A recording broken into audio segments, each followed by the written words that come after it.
I asked my followers on social media what sort of questions I should ask. Sure. And by far the most numerous is something that you've been talking about recently, and that's that while we're very excited to be here for this debate, we can't help but notice that this is only the fourth that we're speaking at, and it is again on a weekend. It's during the NFL playoffs. So to those who feel like they support one of the candidates, one of the three candidates, and they think that they're a good debater, they want to see more of them, what do you say to them when they say, I want to see more of Hillary, she's a good debater, I want the country to see her, why can't I see more of her, and why can't I see her in prime time when people will be watching? Well, first of all, one of the ways that we're able to maximize our voters' ability to see the candidates and hear about their ideas is by doing things like partnering with YouTube, which we really appreciate.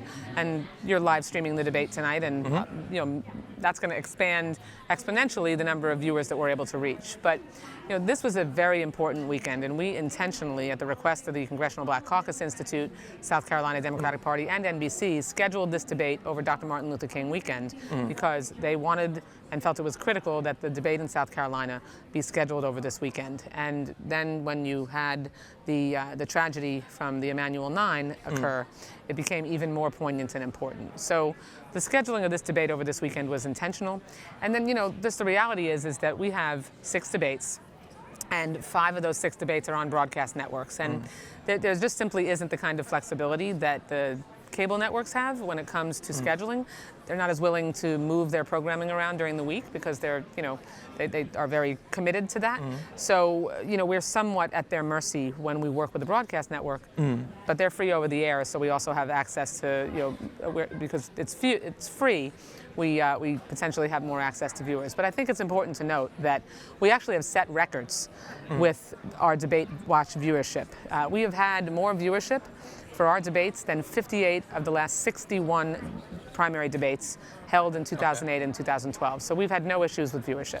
So I understand that you're locked into the schedule that they provide for you, but considering that they are drawing record viewership, doesn't it seem like the DNC could go to some of the networks or even to maybe a Fusion or a YouTube and say, look, we're bringing in so many viewers, it's record breaking, why don't we add some? Like, I get why you're saying it should have been scheduled this weekend, obviously extraordinarily significant for a couple of reasons, but there's probably time in the next 2 weeks before Iowa or immediately after, before more primaries start to roll out. Not without cutting into the candidates' ability to really take advantage of the early state primary window.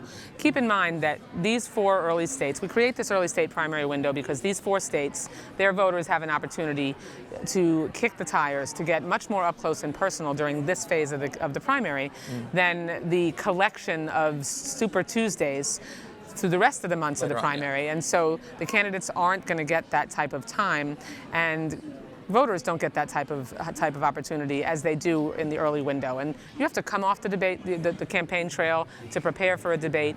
So we have had a variety of opportunities through candidate forums, through debates, and through candidates campaigning on the trail for voters to get a good look at them. And that's the right mix that we felt. There's no number that that was going to satisfy everyone, and we felt comfortable that having the same 6 sanctioned debates by the DNC as we've had in 2012 and 2008 and 2004 was the right number.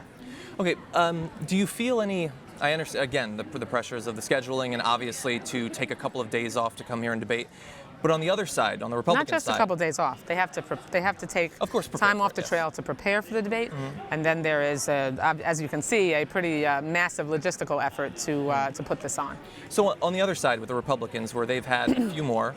they also have a few more candidates than we do. Far too many, obviously, too many. I would like to see more on the Democratic side.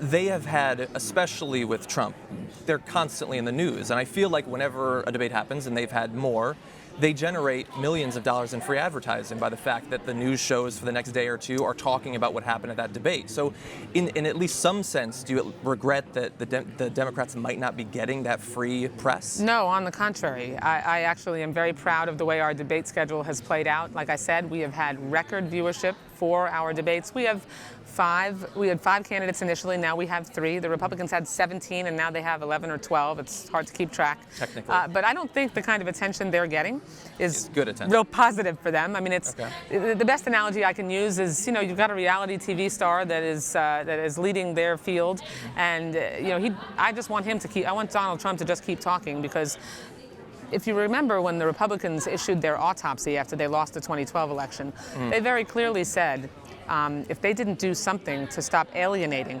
large swaths of the minority voters, they were never going to win another presidential election. And as you can see, they really heeded the advice that they gave themselves by having an entire field of candidates that has done exactly the opposite. Yeah. So the kind of attention that they're getting, I don't think is going to turn into positive electoral results for them. Watching their debates, I think a lot of people watch because it's like watching a train wreck. You know you shouldn't, but you can't help yourself. You can't help it. So do you think that sort of record viewership on their side, which I believe generally has been higher than on the Democratic side, perhaps understandably, they have a reality star. Yeah. Do you think that it might not but it's a translate different into dynamic than actual people going out and voting?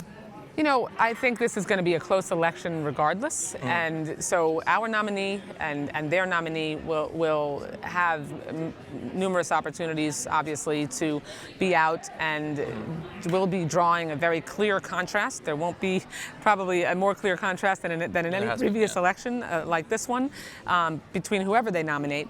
And, you know, when you have a Republican nominee who has said, and, you know, many of them have said this, you know, that we should deport immigrants to this country who are simply trying to make a better way of life for themselves and their families, that we should ban an entire religion simply based on who they are, that we should take health care away from 19 million Americans who didn't have it before, that we should go back to the so-called glory days when we had an economy that was crashed by a party who believed that we should take care of wealthy people and use trickle-down economics. So the contrast and proposing it again. And proposing it again, yeah. Exactly. So to them, those are the glory days, and 70 straight months of private sector job growth is actually harming the American people. So I think I'm very confident that any one of our three remaining candidates will be the 45th president of the United States. Okay, one more question. Sure. So I think on the Republican side especially, and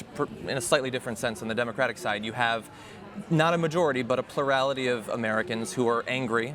Maybe they're not channeling it at the right thing, but they're frustrated. They don't want someone who they see as being tied into the political or economic establishment of the country. And that's certainly manifesting in different ways. Yeah, there's certainly a certain percentage of that. I'm not sure it's a plurality, but there's certainly some percentage. Yes. So you represent the DNC, who is obviously extraordinarily important in helping to run the election, set up the debates and everything. Sure.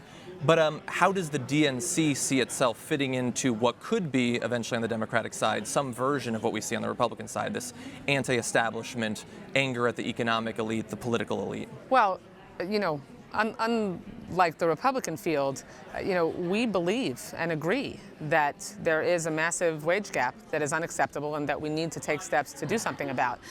And that the answer is certainly not what the Republicans have proposed.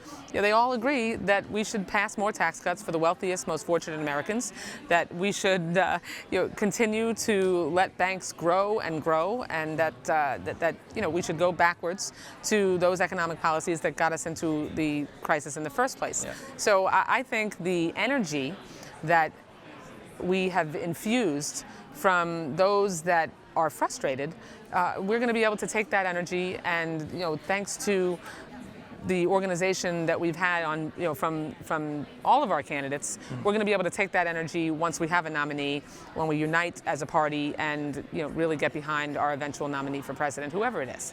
Okay, well, thank you for speaking with us. My pleasure. Hope the debate goes well. I'm certainly going to enjoy it. Looking forward to it. Thank you. Thank you. Thanks, John.